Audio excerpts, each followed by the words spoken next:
नमस्कार, मैं हूं वंदना पांडे और आप देख रहे हैं के न्यूज इंडिया। और मुद्दे की बात में बात करेंगे, यमुना के खनन ने ले ली 6 की जान।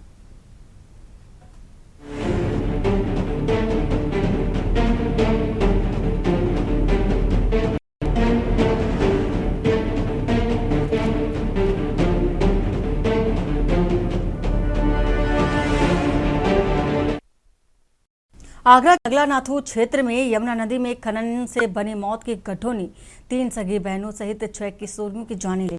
यह कोई नया मामला नहीं है। प्रदेश के अन्य जिलों में अवैध खनन से बनने वाले गड्ढे इसी तरह कई जानें ले चुके हैं। इसके बावजूद इस अवैध कारोबार से अपनी तिजोरियां भरने वालों की भूख नहीं मिट रही है। नगलानाथू निवासी सुरेश चंद्र की 3 बेटियों सहित परिवार व रिश्तेदारों की 6 किशोरियों की मौत हो गई। यह सभी नहाते समय यमुना में बने मौत के गड्ढे में ऐसा फंसी कि सभी बेटियों को आखिरकार जान गंवानी पड़ी। इस हृदय विदारक घटना के बाद नगलानाथू में कोहराम है। साथ ही समूचे प्रदेश के नदियों के तटवर्ती ग्रामीणों में डर और दहशत का माहौल है। इसी के साथ ही अवैध रूप से जो खनन है वो भी निरंतर जारी है, जिसको लेकर आक्रोश भी देखा जा रहा है। देखिए इस रिपोर्ट में।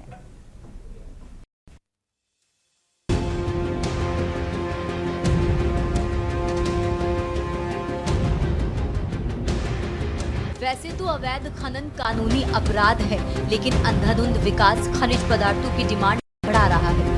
गलत होगा कि यही शहरी सहित सुविधामुखी विकास के तहत तैयार हो रहे राष्ट्रीय राजमार्ग व एक्सप्रेसवे अवैध खनन को बढ़ावा दे रहे हैं। सरकारी कहे जाने वाले विकास कार्य पूरे कराने का जिम्मा निजी ठेकेदार फर्म संभालती है। इस हकीकत को नहीं किया था अधिकारियों, राजनीतिक लोगों और ठेकेदार फर्म संचालकों की दुर्भी संधि अवैध खनन को कहीं न कहीं बढ़ावा देता है। निर्माणाधीन मार्गों को चुनावी दृष्टि से उपयोगी बनाने के लिए समय पर काम पूरा कराने की बाध्यता है। वहीं सरकारी अमला औपचारिकताएं पूरी कराने के एवज में अपनी जेब भरने के भाव से नहीं उभर पाता। आखिर में ऊपरी दबाव जहां फर्मों को कुछ जेबें हल्की करने को मजबूर कर देता है, वहीं सरकारी अमले को मानक से ज्यादा खनन को लेकर आंख बंद करने को बाध्य कर देता है। यही वजह है कि विकास की ओर तेजी से बढ़ने वाले जिलों के साथ पड़ोसी जिले भी अवैध खनन की जद में आ जाते हैं। आप यूपी किसी भी जिले में पाएंगे कि डंपर मिट्टी, बालू, मोरंग, डस्ट, गिट्टी और बोल्डर लाद कर फर्राटा भर रहे हैं। ताज्जुब तब होता है कि दूर से आम आदमी को ओवरलोडिंग का एहसास कराने वाले वाहनों को लेकर सरकारी अमला, खासकर पुलिस की आंखें बंद रहती है। आगरा में 3 सगी बहनों सहित 6 किशोरियों की मौत हो गई और आगरा के थाना सिकंदरा इलाके के नगलानाथू के किनारे, यमुना किनारे पर ये बच्चियां सुबह 10:30 बजे नहाने के लिए गई थी और एक साथ ये सभी बच्चियां डूब गई। जब जो पास में ही इन बच्चियों के जो भाई नहा रहे थे, उन्होंने बचाने की कोशिश की। उसके बाद ग्रामीणों को जब शोर मचाकर बुलाया तो तकरीबन 1 घंटे के बाद इन सभी 6 किशोरियों को निकाल लिए गए, जिसमें 4 की मौके पर ही मौत हो गई और 2 ने इलाज के दौरान अस्पताल में दम तोड़ दिया। जिले के जिलाधिकारी अरविंद मलप्पा और एडिशनल सीपी रामबदन मौके पर पहुंचे और वहां पर जो लोगों की शिकायतें थी, पहले लोग पोस्टमार्टम कराने के लिए तैयार नहीं थे क्योंकि बड़ी बात थी, गांव में कोहराम मचा हुआ था। मुख्यमंत्री की ओर से 4-4 लाख रुपए की मृतक के परिवारजनों को धनराशि देने की बात कही गई है, लेकिन दूसरी ओर ग्रामीणों ने एक आरोप भी लगाया कि काफी देर पहले सूचना दी थी, सड़कें हैं यहाँ पर, कच्ची सड़क है और आने का कोई रास्ता नहीं है। एम्बुलेंस भी आई थी, वो भी 1 से 1.5 घंटे बाद, और गांव से 1 किलोमीटर दूर वो एम्बुलेंस खड़ी रही। और दूसरी ओर उन्होंने बताया ग्रामीणों ने कि यहाँ पर अवैध खनन की वजह से जमुना में जगह जगह पर बड़े बड़े गड्ढे हैं और जिसका नतीजा ये है कि यहाँ किशोरियां डूब गई। फिलहाल आरोप कितने सही हैं या गलत हैं, लेकिन एक बात तय है कि पूरे गांव में कल चूल्हे नहीं जले, मातम पसरा हुआ था, क्योंकि एक साथ 6 बच्चियों का मर जाना काफी बड़ी बात है। अजेंद्र चौहान, के न्यूज। और वहीं प्रशासनिक अमले का क्या कहना है और साथ ही स्थानीय लोगों का क्या कहना है, वो भी सुन लेते हैं। 6 लड़कियों की सूचना मिली थी, इसी गांव में रहने वाली थी और 2 रिश्तेदार थी। मालूम पड़ा जब सूचना मिली, जब आए देखा तो डूब चुकी थी। जब उठते हुए गोता लगा के बहुत अलग अलग भी हाँ, सभी नहाने के लिए आई थी।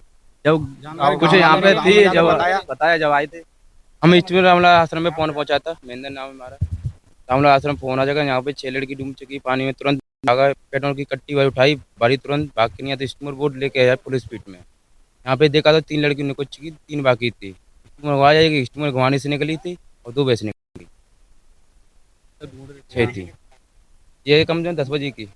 देखिए, आज सूचना मिली थी कि ये स्वामी गांव में 6 बच्चियां स्नान करने आई हुई थी और ये काफ़ी अंदर गई थी यमुना में और फिर फिसलने से, इनकी डूबने से मौत हुई। इसमें 4 बच्चियों के मरने की पुष्टि हुई है। 2 की हालत सीरियस है जिन्हें रेफर किया गया है और तत्काल ही सारी चीज़ें, एम्बुलेंस सब आ गई थी। और ये वजह जो पास के गांव वाले हैं जिससे बातचीत हुई, उनका कहना है कि नहाते नहाते काफ़ी अंदर चली गई और फिर गहराई में इनके पैर फिसल गए जहाँ से इनकी डेथ हो गई। तो यमुना के खनन में देखा जा रहा है, खनन के चलते 6 जिंदगियां डूब गई थीं और जिसको लेकर के कई तरह के बयान जो है निकलकर लगातार सामने आ रहे हैं। हमारे साथ श्याम सलोनी बीजेपी का हमारे साथ जुड़ चुके हैं। श्याम सलोनी जी, आपका बहुत स्वागत है के न्यूज़ पर। सबसे पहला सवाल सर आपसे ही यही कि जिस तरह से विकास का दावा किया जाता है, विकास का नाम दिया जाता है, लेकिन विकास की आड़ में खनन का जो कारोबार है बेतरतीब चल रहा है, इस पर रोक क्यों, कब लगेगी? जिस तरह से लगातार देखा जा रहा है, यमुना हो या कोई भी नदी हो, वहां पर अवैध रूप से खनन कार्य निरंतर चल रहा है, किसी तरह का डर खौफ नहीं। बंदना जी नमस्कार। देखिए बंदना जी, बहुत दुखद घटना है। मैं मृतक बच्चियों की आत्माओं की शांति के लिए प्रार्थना करता हूँ और जितनी भी इसकी भर्त्सना की जाए कड़े शब्दों में वो कम होगी। निश्चित तौर पर हम ये मानने को ये स्वीकार करते हैं कि कहीं ना कहीं कुछ कमियां अधिकारियों की तरफ से, सरकार की तरफ से दिखाई दी कि वो गांव का यदि रास्ता बन गया होता तो शायद इसे हादसे पर कुछ बच्चों को बचाया जा सकता था, तत्काल राहत पहुंच सकती थी, कुछ आवाजाही हो सकती थी, क्योंकि रास्ता बहुत संकीर्ण था। जब डीएम वहां पहुंचे तो वो खुद अपनी गाड़ी को बाहर छोड़ करके और पैदल उनको जाना पड़ा है। ये बहुत शर्मनाक बात है। पिछली सरकारें क्या करती हैं और अब की भी हमारी भी जनप्रतिनिधि कैसे क्या देखा है। ये एक चूंकि मृत्यु 6 बच्चे की हुई है और ये विषय अब राजनीति का और उसका नहीं है, सच्चाई का विषय है।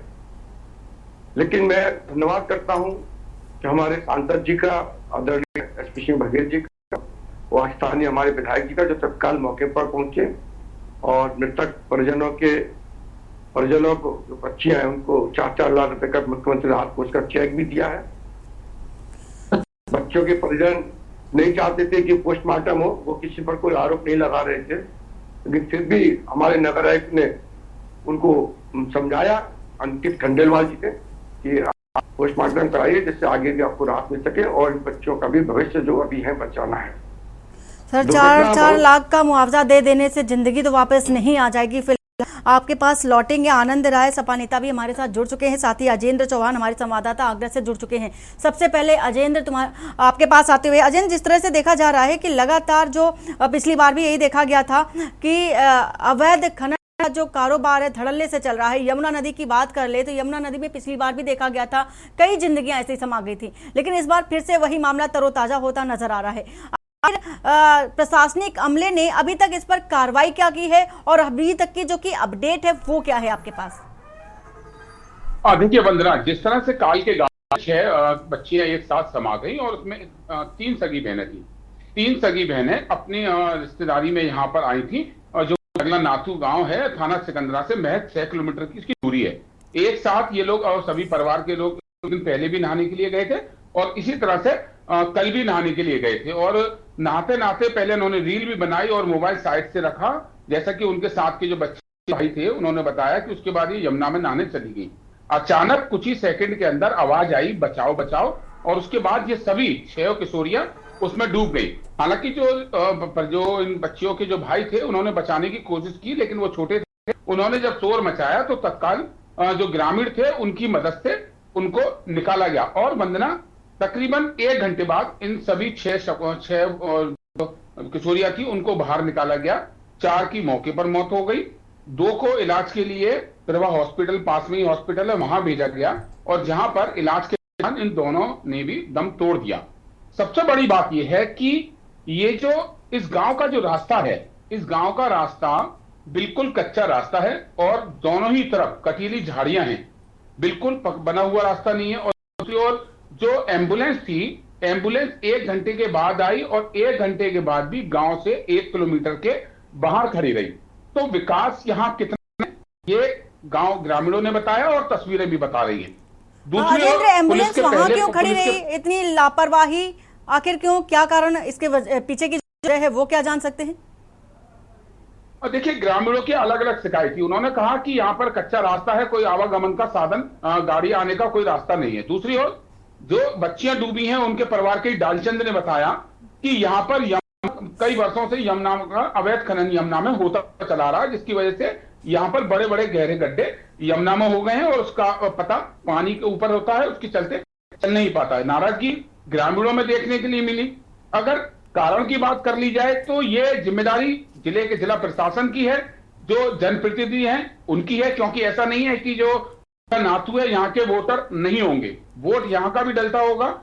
यहाँ विकास क्यों नहीं हुआ, इसके जिम्मेदार हैं वो इसका जवाब देने के लिए सामने अभी तक नहीं आए हैं। पहले तो परिवार के जनों ने पोस्टमार्टम के लिए कर दिया क्योंकि उसमें छोटी बच्चियां थी। लेकिन वंदना, एक बात तय है कि गांव में कोहराम मच गया। जिले के जिलाधिकारी अरविंद मलप्पा और एडिशनल सीपी राम बदन भी मौके पर पहुंचे, तमाम फोर्स, नगर आयुक्त भी पहुंचे, तमाम अधिकारी पहुंचे, लेकिन तब तक ये जाने जा चुकी थी। अजेंद्र, एक जानकारी लेना चाहेंगे कि जिस तरह से एक वीडियो भी निकल कर आया था, उन बच्चियों का भी देखा जा रहा था कि वो आपस में अटखेलियां भी करती पानी के अंदर नजर आ रही थी, पानी के किनारे रील बनाने की वजह भी निकलकर सामने आई थी। क्या इस बात पर कितनी सच्चाई है? देखिए, ये जो वीडियो जो वायरल हो रहा है, ये वीडियो 1 दिन पहले का है, घटना से 1 दिन पहले का ये वीडियो है। और ये बच्चियां यमुना पर आई थी, मोबाइल से अपनी रील बनाई, सोशल मीडिया पर जो वीडियो वायरल हो रही है ये रील बनाई। और यही नहीं, जो घटना का दिन था, जो कल का दिन था, तब भी ये मोबाइल लेकर आई थी यमुना में बच्चियां, और इन्होंने तब भी अपना वीडियो बनाया। उसके बाद यमुना के किनारे उस मोबाइल को रखा और वो नहाने के लिए सभी एक साथ यमुना में गई। और ऐसा नहीं है, उन बच्चियों के साथ उनके जो भाई थे छोटे, वो लोग भी वहां पर नहा रहे थे पहले से ही। तकरीबन 10:30 पर ये बच्चियां यमुना में नहाने के लिए आई थी और उसी के दौरान ये हादसा हुआ। हादसे में एक साथ सभी डूबी और तकरीबन 11:30 बजे ग्रामीणों की मदद से इन सभी को बाहर निकाला गया। वंदना, बड़ा कोहराम मचा, गांव में चूल्हे नहीं जले। हर किसी की जुबान पर एक ही बात थी कि इतना बड़ा हादसा है, एक साथ 6 बच्चियां डूबियां। हालांकि तमाम सांसद विधायक मौके पर पहुंचे और ग्रामीणों के साथ साथ परिवार के लोगों को ढांढस बांधने की बात कही। पहले नगर आयुक्त के समझाने के बाद वहां पर बॉडियों को पोस्टमार्टम के लिए भेजा गया। मुख्यमंत्री की ओर से 4-4 लाख रुपए की सहायता धनराशि देने की बात कही गई है। जिस तरह से ग्रामीणों के आरोप हैं, जो यमुना में खनन हुआ, जो यमुना में खनन होता चला आ रहा है, वो क्या उसके मानक है, कितना यमुना का सीना चीर सकते हैं, लेकिन मानक ढाक के 3 पात पर रहते हैं, जिम्मेदार सोते हैं। उसका कारण यह है कि इतने बड़े गड्ढे हो जाते हैं यमुना में, यमुना नदी का सीना बिल्कुल चीर दिया जाता है। क्योंकि अभी जिस तरह से बरसात में तो पानी काफी होता है, लेकिन जब अभी सूखी चलती है, उसके बाद दिन रात जो अवैध खनन वर्षों से चला आ रहा है, वो खनन का सिलसिला अभी तक रुका नहीं है। फिलहाल लोगों की नाराजगी की बात अलग है, विकास सबसे बड़ी बात यह है कि देखिए, उस गांव तक एम्बुलेंस भी नहीं पहुंच पा रही है। बिल्कुल अजेंद्र, विकास की क्या गति है ये तो साफ तौर पर नजर आ रही है। लौटेंगे आपके पास। आनंद राय हमारे साथ सपा नेता हैं। आनंद जी, पहली प्रतिक्रिया इस पूरे मामले को लेकर के, जिस तरह से 6 जो किशोरियां थी यमुना नदी में डूब गई और 4 की मौत हो गई थी और 2 की इलाज के दौरान मौत हो गई थी। अवैध खनन बताया जा रहा है कारण कि यमुना नदी में पहले से अवैध खनन चल रहा है, जिसके चलते गड्ढे हैं और पानी में समा गई 6 किशोरियां।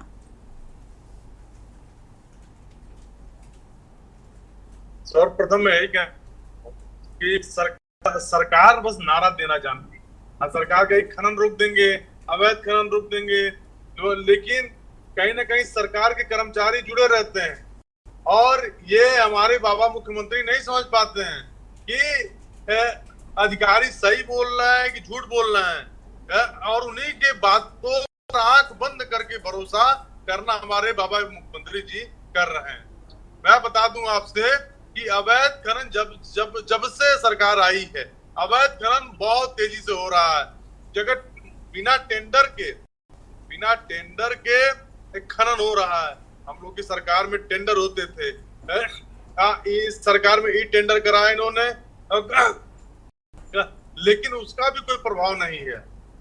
जो अधिकारी चाहता है उसका रिश्तेदार आ जाए, उसका सगा संबंधी आ जाए, वो लूटपाट मचाता है। बताइए 6 किशोरियों की जान चली गई कितने दुख की बात।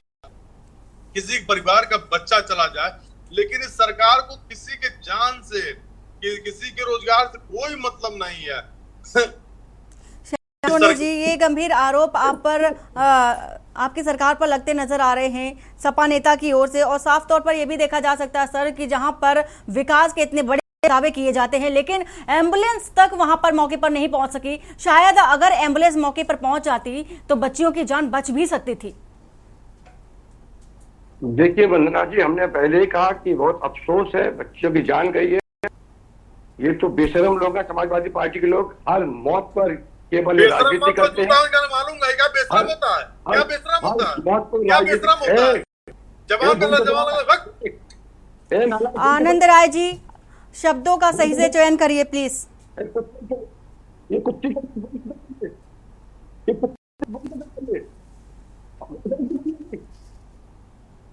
कैसे लेते हो?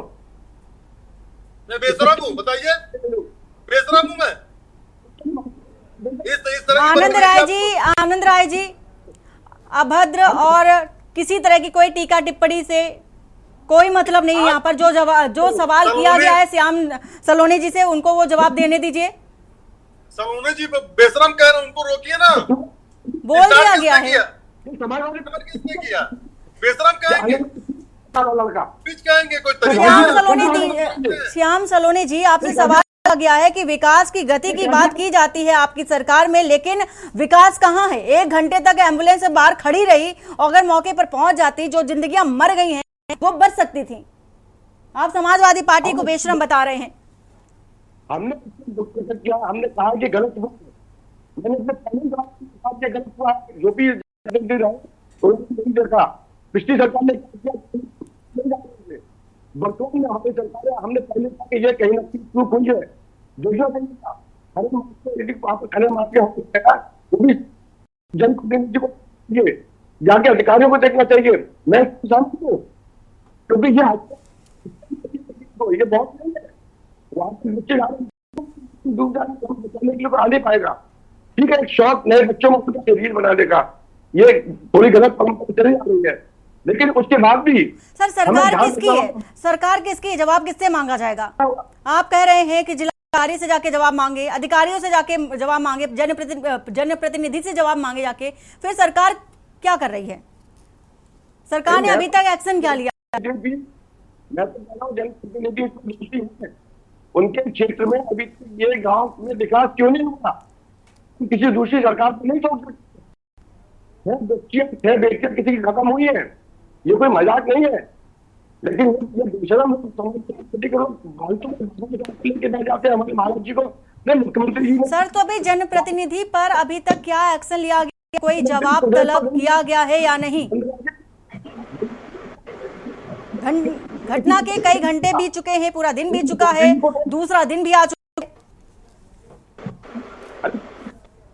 और श्याम सलोनी जी, आपकी आवाज जो कि स्पष्ट नहीं आ पा रही है, नेटवर्किंग इशू बताया जा रहा है। और हमारे साथ सोशल एक्टिविस्ट भी जुड़ चुके हैं, नरेश पारस।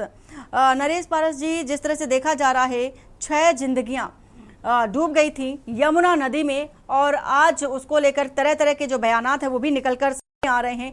सबसे पहली जो प्रतिक्रिया है, आपका रिएक्शन वो जानना चाहेंगे कि दावे बहुत किए जाते हैं विकास के, लेकिन दावे की जो पोल है वो खुलती नहीं है साफ तौर पर।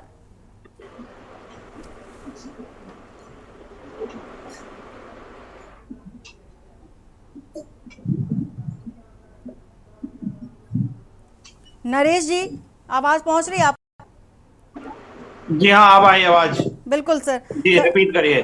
सर, जिस तरह से देखा जा रहा है ये बड़ी घटना हुई है आगरा में, और आगरा में देखा जा रहा है 6 जो किशोरियां थी यमुना नदी में स्नान करने पहुंची थी, नहाने पहुंची थी, लेकिन वो डूब गई। किसी तरह से उन्हें निकाला गया। 4 किशोरियों की मौत हो गई थी और 2 की इलाज के दौरान मौत हो गई थी। अब मामला ये था कि अवैध खनन चूंकि यमुना नदी में धड़ल्ले से किया जा रहा था, वहां गड्ढे थे और पानी में गड्ढे होने की वजह से ये बड़ी घटना हुई है। और विकास की गति की बात की जा रही है, दावे किए जा रहे हैं, लेकिन उन दावों का क्या जो ये दर्शाती है इस घटना को लेकर? देखिए, ये जो घटना हुई है बड़ी दुर्भाग्यपूर्ण घटना है, क्योंकि जिस से नदी में बच्चियों का एक साथ नहाना और फिर उनको, जैसे एक बच्ची डूब रही थी, फिर बाकी बच्चियां देख रही थी उसको, फिर उनके साथ में वो भी डूब गई। तो ये एक बड़ी लापरवाही को दर्शाता है कि जिस तरह से, चूंकि लंबे समय से एक डिमांड भी की जा रही है कि रिवर फोर्स होनी चाहिए, और घाटों के अलावा जैसे नदी के आसपास कोई इस तरह की सुरक्षा के इंतजामात नहीं होते हैं कि न तो उनके जब नहाने के लिए भी कुछ घाटों पर जाते हैं, लेकिन उसके अलावा भी अलग अलग जगहों पर लोग जाकर नहाते हैं, तो कम से कम वहां पर कुछ पुलिस की या कुछ रिवर पुलिस की तैनाती हो, तो जिससे उन लोगों को रोका जाए। और साथ ही साथ जो एम्बुलेंस की जो घटना जो सामने आई है, मौके पर एम्बुलेंस नहीं पहुंची वहां पर, जिससे उनको बचाया नहीं जा सके। तो कई सारी चीजें हैं जो इनका इंतजाम होना बहुत जरूरी था, जिन पर नजर रखना बहुत जरूरी था, लेकिन वो इंतजाम जो थे नाकाफी रहे। तो ये अगर उनको समय से इलाज मिल जाता तो हो सकता है वो दोनों बच्चियां बच जाती, लेकिन उनको इलाज नहीं मिल पाया। और आने जाने का जो रास्ता था वो भी इतना सकड़ा था कि वहां कोई पहुंच ही नहीं पाता है, लोगों को पैदल वहां पर जाना पड़ा। तो कहीं ना कहीं एक मॉनिटरिंग की आवश्यकता है कि ऐसे पगडंडी वाले रास्तों पर अकेले में कोई जा रहा है, वहां पर उनके साथ में घटना है, तो कोई ना कोई तो गश्त होना चाहिए वहां पर, कोई जिम्मेदार होना चाहिए। इस घटना का कोई जिम्मेदार अभी तक ठहरा ही नहीं गया है। बिल्कुल, ये बड़ा सवाल है। अभी घटना को लेकर किसी को जिम्मेदार नहीं ठहराया जा सका है, और विकास की बात की जा रही है, अवैध खनन की बात की जा रही है, जो कि अंधाधुंध किया जा रहा है अवैध खनन। सलोनी जी, जिस तरह से देखा जा रहा है कि अवैध खनन की ना सिर्फ एक पहली तस्वीर सामने आई, बल्कि न जाने कितनी ही तस्वीरें ऐसी निकलकर आती हैं सामने, और जिसकी जद में जो लोग होते हैं, स्थानीय लोग होते हैं या आम जनता होती है, उसे ही भुगतना पड़ जाता है। ऐसा क्यों? और इस पर ब्रेक आखिर कब लगेगी? अवैध खनन पर स्पेशली कब ब्रेक लगेगी? वंदना जी, एक तो मैं नरेश पारस जी की बात से बिल्कुल सहमत हूँ। जो जिन्होंने कहा है बिल्कुल ठीक कहा है, और जिम्मेदारी हमारे ही सरकार के जो जनप्रतिनिधि उनको लेनी चाहिए कि इतना समय होने के बाद भी ये क्यों रास्ते नहीं बन पा रहे हैं। ये जिम्मेदारी बनती है और जिम्मेदारी को लेना चाहिए, क्योंकि दोबारा से फिर हमको जाना है। हर चीज के लिए हमारे मुख्यमंत्री नहीं आएंगे। मुख्यमंत्री जी के नाम पर हम वोट तो मिल सकता है, लेकिन जनता के बीच में हमको जाना, हमारे जनप्रतिनिधि करनी पड़ेगी। यदि जो जनप्रतिनिधि नहीं जा सकते हैं, केवल वोट लेकर के फिर विधायक बन जाते हैं, वो ठीक नहीं है। ये सरकार के हित में नहीं है, पार्टी के हित में भी नहीं है, और जनहित में भी नहीं है। मैं चैनल के माध्यम से अपनी सरकार के भी जनप्रतिनिधियों से यही करता हूँ कि गांव में जाइए, लोग आप पर विश्वास कर रहे हैं, पूज्य महाराज जी पर विश्वास करते हैं, मोदी जी पर विश्वास करते हैं, पीछे बघेल जैसे है। श्याम सलोनी जी, आपकी आवाज़ स्पष्ट नहीं आ पा रही है। आनंद राय जी, जिस तरह से आप बता रहे थे कि अवैध खनन को लेकर सरकार पर कई सारे आपने टीका टिप्पणी की, यही तस्वीरें समाजवादी पार्टी जब थी तब भी अवैध खनन की खबरें लगातार सामने आती थी। जी, अगर ऐसी खबरें आती थी तो हमारे नेता श्रीमान अखिलेश यादव जी इस पे कार्रवाई करने का काम करते थे। इन लोगों की तरह कान में तेल डाल के अधिकारियों की वाहवाही नहीं करते भाई। इनके जो सांसद हैं, तब भी यही था, मुआवजा राशि दे दी जाती थी, जाने चली जाती थी, आलम तो वही था ना सर? नहीं, जाने नहीं जाती थी। अब आपकी सरकार नहीं है तो आप पक्षपात कर रहे हैं। हमारे नेता को कोई जानकारी हो जाती थी तो उस पर तुरंत रोक लगाने का काम करते थे, लेकिन बाबा मुख्यमंत्री जो है वो अपने अधिकारियों को ही सुनते हैं, वो अपने सांसद विधायक का नहीं सुनते हैं। इनके सांसद विधायक तो मौज मस्ती करने में व्यस्त हैं, तरह तरह की वीडियो आ रहे हैं, हो रही है। इनके नेताओं के पास कोई काम नहीं है। इनके नेता सिर्फ और सिर्फ अय्याशी करने का समय बचा है, बाकी कुछ नहीं। यही कहना चाहता हूँ आपके माध्यम से कि सरकार को इसमें सचेत होना चाहिए और अपने नेताओं से बात करके कार्रवाई करने का काम भारतीय जनता पार्टी करना चाहिए। ठीक है, ठीक है आनंद जी। अजेंद्र, जिस तरह से आप भी सुन रहे थे, समाजवादी पार्टी को भी सुना आपने, बीजेपी को भी सुना, सोशल एक्टिविस्ट को भी सुना, इन सभी की जो राय है और जो बातें निकल कर आई हैं सामने, आपकी जो आखिरी प्रतिक्रिया है वो क्या है? क्योंकि आप फील्ड पर है और आप स्पष्ट रूप से सब कुछ कवर भी कर देख भी पा रहे हैं। देखिए वंदना, अगर बात की जाए खनन की, तो ऐसा नहीं है कि भारतीय जनता पार्टी है तो मैं इस बात को बिल्कुल कहूंगा कि समाजवादी पार्टी की सरकार थी तब भी ये खनन होता था, आज भी ये होता है। निजाम बदले हैं लेकिन काम करने वाले लोग वही हैं।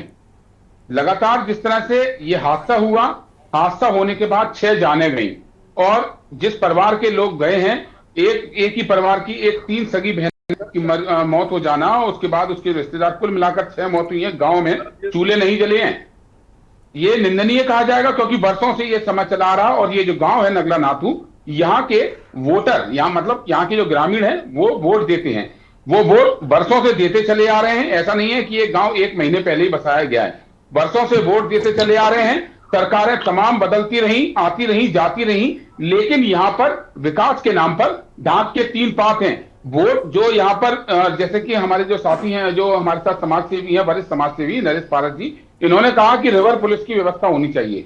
और यह हादसा होने के बाद ग्रामीणों ने जब सूचना दी तो पास में ही एक वृद्धा आश्रम है, वृद्धा आश्रम के पास वोट रहती है, वोट वहां से मंगाई गई, उनको ढूंढने का प्रयास किया गया। पुलिस के पहुंचने से पहले ग्रामीणों ने सभी किशोरियों को बाहर निकाल दिया, सीपीआर देने की कोशिश की गई। परिवार के लोगों ने अपने लोगों की जान बचाने के लिए सीपीआर देने की कोशिश की गई, लेकिन वो कोशिश नाकाम रही। एम्बुलेंस भी अगर आती है, 1 से 1.5 घंटे के बाद एम्बुलेंस आती है और वो गांव से 1 किलोमीटर दूर खड़ी हो जाती है क्योंकि वहां आने का रास्ता नहीं है। आखिर रास्ता क्यों नहीं है? क्योंकि जब नेता वोट मांगने जाते हैं तो बोलते हैं कि हम विकास कराएंगे, जो मूलभूत समस्या है बिजली, सड़क, पानी, जब वहां सड़क ही नहीं है तो ग्रामीण अपना जीवन यापन किस तरह से करते होंगे? मैं बिल्कुल जिस तरह से भारतीय जनता पार्टी के जो प्रवक्ता बैठे हुए हैं, उन्होंने कहा कि रील बनाने का चलन है, बिल्कुल ठीक बात है कि आज छोटे हो या बड़े तमाम लोग सोशल मीडिया पर रील बना रहे हैं, वीडियो बनाते हैं, अपना अलग अलग खुशियों को इजहार करते हैं। लेकिन जो यहाँ देखा गया, क्योंकि यमुना का सीना चीरा जाता है, ऐसा बिल्कुल अजेंद्र, ये देखा भी जा रहा है कि जिस तरह से घटना आई है बेहद निंदनीय है। और नरेश जी, छोटा सा जो सवाल है और साथ में प्रतिक्रिया जो है वो आपकी जानना चाहेंगे कि जिस तरह से ये घटना हुई और आपने भी बताया कि यहाँ पर अगर ये सुविधाएं होती तो शायद ऐसी घटनाएं निकलकर सामने नहीं आती, और क्या आप राय देना चाहेंगे स्पेशली सरकार को? देखिए, अभी तो जैसे इस घटना ने जो एक सबकी तरफ ध्यान जो आकर्षित किया है वो ये है कि आज हम 21वीं सदी में जी रहे हैं और इतना सारा कुछ हम अपने आप को हाईटेक मानते हैं, लेकिन उसके बावजूद भी आज आगरा जैसे शहर में सामने आया कि एक जगह ऐसी भी है वहां जाने के लिए इनके पास साधन ही नहीं है, कोई गाड़ियां नहीं जा सकती हैं, अधिकारियों को, पूरे अफसरों को वापस पैदल जाना पड़ा। ये दर्शाता है कि हम कितने पीछे हैं। आज भी हो सकता है इन जैसे तमाम गांव हो जो आज तक वो शहर की कनेक्टिविटी में नहीं हो, उनके आने जाने के साधन ही ना हो। तो सबसे पहले तो जो यमुना के किनारे या इस तरह के दूर दराज जो गांव हैं उनकी मैपिंग कराई जाए, वहां के जो विकास के जो चीजें हैं उनको देखा जाए। बिल्कुल सर, ये महत्वपूर्ण जानकारी है कि जहां जो पिछड़े गांव हैं, क्षेत्र हैं, वहां पर मैपिंग कराया जाए और साथ ही साथ वहां पर विकास की गति किस ओर जा रही है इस पर भी सरकार को ध्यान देना होगा विशेष तौर पर। आप सभी मेहमानों का बहुत बहुत शुक्रिया। अजेंद्र, आपका भी हमारे साथ जुड़ने के लिए बहुत बहुत शुक्रिया। यमुना के खनन ने ली 6 लोगों की जान और मुद्दे की बात में फिलहाल इतना